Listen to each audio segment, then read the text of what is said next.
Good morning बडी। और जैसा कि इंटेक 01/2026 का रिज़ल्ट आ चुका है और जिनका जिनका भी रिज़ल्ट आया है उन सभी को मेरी तरफ से बहुत बहुत शुभकामना। और आपका 1 महीने में लगभग फ़ेज़ 2 शुरू हो जाएगा।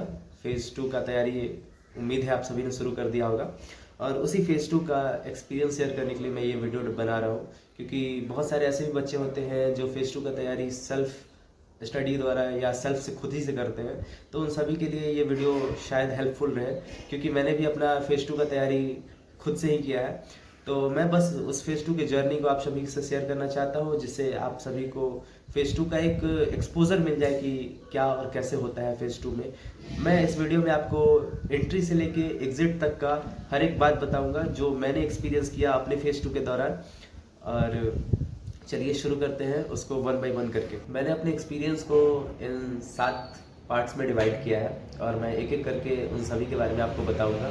सबसे पहले एंट्री से शुरू करते हैं। आपका जो रिपोर्टिंग टाइम होगा वो सुबह लगभग 5 बजे का होता है। सुबह 5 बजे आपको रिपोर्ट करने के लिए वहाँ कहा जाएगा। रिपोर्टिंग के समय बस आपको आधार कार्ड और आपका एडमिट कार्ड, ये 2 चीज़ चेक किया जाएगा गेट पे। और गेट पे चेक करने के बाद जब आप अंदर घुसिएगा तो हाइट मेज़र करने के लिए, जनरल मेज़र करने के लिए एक छोटा सा रस्सी वहाँ पे लगा होता है, जो एयरफोर्स का तो मिनिमम हाइट है, सभी क्वालिफाई कर जाते हैं।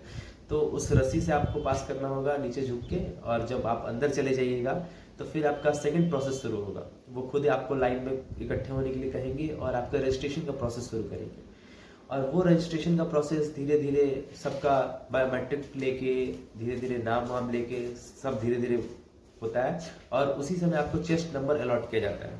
और चेस्ट नंबर अलॉट करने के बाद आप सभी को ले जाके ग्रुप वाइज एक एक कमरे में बैठा दिया जाएगा। और एक एक कमरे में बैठाने के बाद फिर आपका वहाँ से नेक्स्ट प्रोसेस शुरू।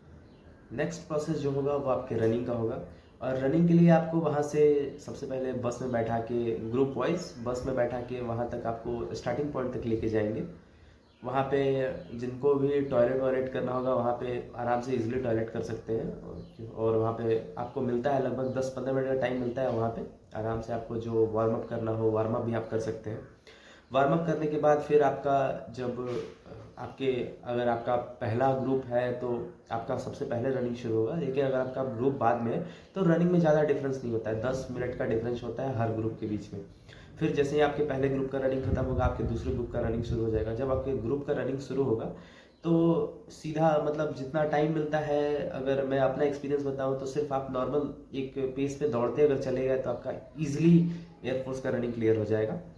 और रनिंग क्लियर करने के बाद रनिंग में बहुत कम लोग को मैंने छटते देखा है। रनिंग में बहुत मिनिमम बच्चे छटते हैं। और जब आपका रनिंग क्लियर हो जाएगा तो वहाँ पे फिर आपको 5 मिनट का लगभग रेस्ट मिलता है। 5 मिनट का रेस्ट देने के बाद फिर आपको वो लोग फिर उसी रूम में ले जाते हैं जिस रूम में आप पहले से थे। और उस हॉल या उस रूम में फिर आपका बाकी का जो फिजिकल क्राइटेरिया है वो देखा जाता है। जैसे आपका पुशअप हो गया, आपका स्क्वाट्स हो गया, आपका सिटअप हो गया। सबसे पहले मेरे टाइम में पुशअप कराया गया था, जो कि आपको 10 पुशअप लगाना होता है। वहाँ पे इंस्ट्रक्टर होते हैं, बता देते हैं कि आपको कैसे क्या करना है। फिर पुशअप होने के बाद हम लोग का स्क्वाट्स हुआ। स्क्वाट्स करने के बाद तब लास्ट में, सबसे लास्ट में सिटअप हुआ। सिटअप करने में बिल्कुल प्रॉब्लम नहीं आता है, ना सिटअप में कोई छटता है ना ही स्क्वाट्स में कोई छटता है। हाँ, कुछ बच्चे पुशअप में छटते हैं, शायद कुछ गलत टेक्निक की वजह से या कुछ गलत तरीके से करने की वजह से। लेकिन हाँ, अगर आप प्रॉपरली 10 पुशअप उनके अकॉर्डिंग लगा दीजिएगा तो एकदम इजीली आपको वो फिर मौका भी देते हैं। अगर आप नहीं कर पाए तो आपको फिर मौका भी मिलता है। वहाँ पे बहुत सपोर्टिव होते हैं सभी। जब ये सब प्रोसेस ख़त्म होता है तो ये सब प्रोसेस ख़त्म होने के बाद जब सबका ख़त्म हो जाता है तो फिर आपको रेस्ट दिया जाता है। वहाँ पे रेस्ट लेने के बाद आपको फिर सबको को, जितने बच्चे होते हैं सबको एक हॉल में इकट्ठा किया जाता है, जो कि ऑडिटोरियम होता है। ऑडिटोरियम में इकट्ठा करने के बाद सबसे डॉक्यूमेंट मांगा जाता है। वहाँ पे आपको ओरिजिनल डॉक्यूमेंट आपका सबमिट करना पड़ेगा। वहाँ पे ओरिजिनल डॉक्यूमेंट की जांच होती है और जांच होने के बाद वो डॉक्यूमेंट आपको बाद में वापस किया जाता है। लेकिन जब आपका डॉक्यूमेंट सबका सबमिट हो जाएगा उसके बाद सबको एक एक करके वहाँ पे 4 ग्रुप में ऑडिटोरियम में बच्चों को बांटा जाता है, जिसको अल्फा, चार्ली, डेल्टा इस नाम से बनाया जाता है, ब्रावो। और ये चारों ग्रुप के बच्चों को एक एक करके लंच के लिए रिलीज़ किया जाता है। जब आप वहाँ पे जाइएगा फिर आपको वहाँ पे लंच, मैं तो यही सलाह दूंगा कि लंच आप अपना लेके जाइएगा, क्योंकि वहाँ पे भी आपको पैसा दे के ही लंच लेना पड़ेगा। पूरी सब्जी जनरली मिलता है। और कहीं कहीं किसी किसी एएससी में चावल भी मिल जाता है, लेकिन जनरली पूरी सब्जी ही रहता है, पूरी सब्जी सलाद ये सब रहता है। तो आप लंच करने के बाद फिर से वापस उसी रूम में आइएगा और वहाँ से फिर 10-10 बच्चों का ग्रुप करके 10-10 बच्चों का ग्रुप करके जीडी के लिए सब जाते रहते हैं। आपका डॉक्यूमेंट वेरिफिकेशन भी साथ साथ चलता रहता है, आपका जीडी का प्रोसेस भी साथ साथ चलता रहता है।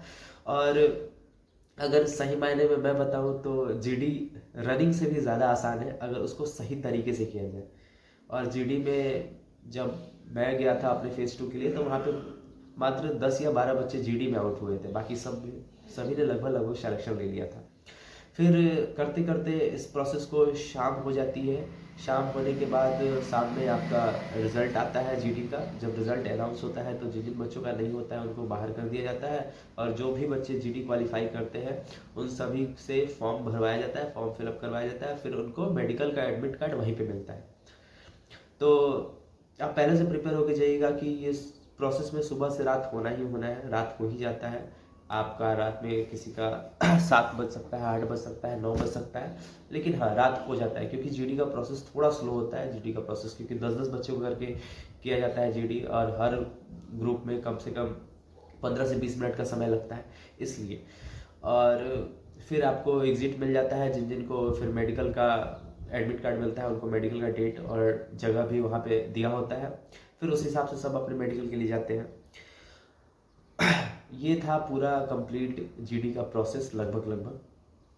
और अगर मैं बात करूँ तो जीडी के लिए और फेज़ 2 के लिए अगर मैं कुछ टिप्स देना चाहूँ तो मैं टिप्स यही दूंगा कि सबसे पहले फेज़ 2 के लिए अगर आप जा रहे हैं तो जिस भी एएससी सेंटर पे आपका हो उससे एक दिन आप पहले जाइए, क्योंकि प्रॉपर रेस्ट बहुत ज़रूरी होता है। रेस्ट अगर आप नहीं लीजिएगा तो आपका तबीयत खराब हो सकता है। दूसरा कि वहाँ पे जितना उन लोग का इंस्ट्रक्शन फॉलो कीजिएगा उतना आपका प्रोसेस स्मूथ रहेगा। वो लोग जो इंस्ट्रक्शन देते हैं अगर वो सीधा सीधा आप फॉलो कर रहे हैं आपका बहुत स्मूथली आपका सिलेक्शन हो जाएगा, कोई दिक्कत नहीं आएगी। और अगर स्पेसिफिकली आप जानना चाहते हैं कि मैंने अपना तैयारी कैसे किया फेज़ 2 का, क्योंकि मैंने तो सेल्फ प्रिपेयर किया था, तो मैं एक एक प्रोसेस मैं आपको बता सकता हूँ।